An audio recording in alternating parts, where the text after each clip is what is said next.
নমস্কার বন্ধুরা, আমার পূজা ঢুলি ব্লগ চ্যানেলে সবাইকে স্বাগতম। তো আগের ভিডিওতে দেখেছিলে যে আমরা সন্ন্যাস নিয়েছি, আমি, মা, দাদা, দিদির ছেলে 4জন মিলে সন্ন্যাস নিয়েছি। তো এখানে বেরিয়ে পড়েছি আজকে অর্ঘ্য দিতে যাওয়ার জন্য। তো আমাদের এখানে যে শিব মন্দির আছে সেখানেই আমরা যাব। তো গাড়িতে উঠে পড়েছি, আর আমার দিদির ছেলে ভিডিওটা করে দিচ্ছিলো, ছোটো ছেলে, সেই জন্য ভিডিওটা একটু কেঁপে গেছিলো। আর এটা যেহেতু গাড়িতে যাচ্ছিলাম সেই জন্য একটু দুলছে। তো যাই হোক, পুরো ভিডিওটা স্কিপ না করে দেখতে থাকো, আশা করি নিশ্চয়ই ভালো লাগবে। তো দেখো, এইদিকে আমরা রাস্তায় যেতে যেতে আর এইদিকে চলে এসেছি আমরা মন্দিরে। তো মন্দিরের বাইরের দিকটা পুরোটাই ফাঁকা ছিল, আর মন্দিরটা যেহেতু অফ সাইডে ছিল সবার মাঝখানে, কিন্তু পিছন দিক পড়ে গেছিলো, সেই জন্য এখানে সেরকম লোকের যাতায়াত নেই। তো অর্ঘ্য দিতে গেলে এই পাতাটা লাগবে, এটা হচ্ছে অশ্বত্থ গাছ। তো এই গাছের পাতাটা দিয়ে এক একজনের 3টে করে লাগবে। তো আমি তুলে নিচ্ছি এদিকে পাতা, আর এদিকে ভিডিও করছে ও, সেই জন্য আমি হাসছি। তো এক একজনের 3টে করে লাগবে, আর আমার হাতে যেহেতু বারকোশ ছিল, মানে পুজোর ডালি ছিল, সেই জন্য আমার এক হাতে ভাঙতে অসুবিধা হচ্ছিলো। তাই আমার মা আসছে আমাকে সাহায্য করার জন্য।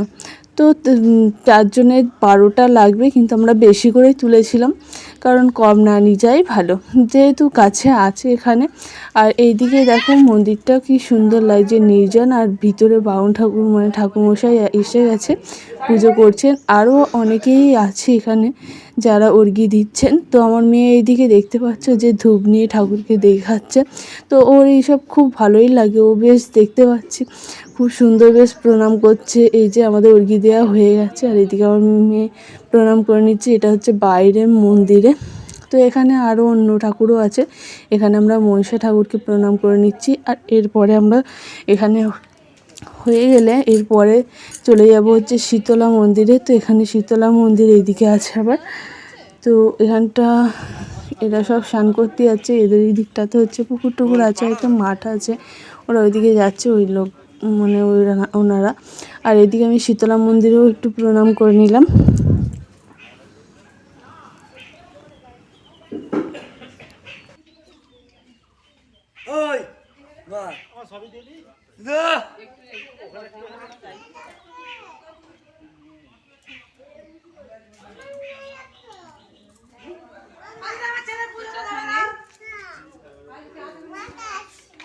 তো দেখো, এদিকে আমার প্রণাম করা হয়ে গেছে, এটা হচ্ছে শীতলা মন্দির। আর আমার দাদা ওইদিকে শিব মন্দিরে শিবের ঠাকুরের মাথায় জল দেওয়ার পরে ওখানে বেশি হয়েছে বলে সেই জন্য এখানে তুলসী মঞ্চে একটু দিয়ে দিল। আর প্রণাম সেনে আমার মেয়ে দেখো পুরো ষষ্ঠাঙ্গে প্রণাম করছে।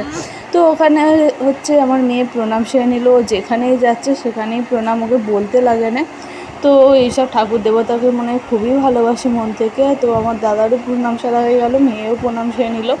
তারপরে আরও একটু দুধ বেশি ছিল বলে আমিও একটু জল ঢেলে দিলাম। তো দেখো, আমি অনেকক্ষণ থেকে জলটা ঢালছিলাম, তো খুবই ভালো লাগছিলো। এখানে পুজো দেওয়ার পরে মনটা যেন শান্তি হলো। আর আমার চোখে একটু প্রবলেম হয়েছে, কি হয়েছে জানি না, তো এই চোখটাতে, সেই জন্য সানগ্লাস পরে মানে সব জায়গায় যাচ্ছি দেখো। আর এদিকে আমার মেয়ে খেলা করছে, আর আমি সানগ্লাস পরে নিয়েছি।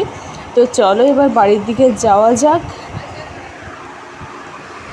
তো আমার দাদা গাড়িতে উঠে পড়েছে বলে আমার মেয়েও এবার গাড়িতে ওঠার জন্য লাফালাফি করছে।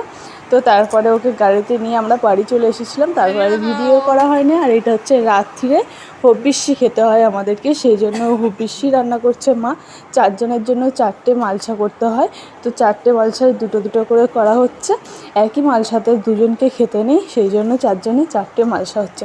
তো ভিডিওটা পুরো দেখার জন্য অসংখ্য ধন্যবাদ। যদি ভিডিওটা ভালো লাগে তো লাইক, কমেন্ট, শেয়ার করে দিও, আর সাবস্ক্রাইব করে পাশে থাকা বেল আইকনটি প্রেস করে দিও।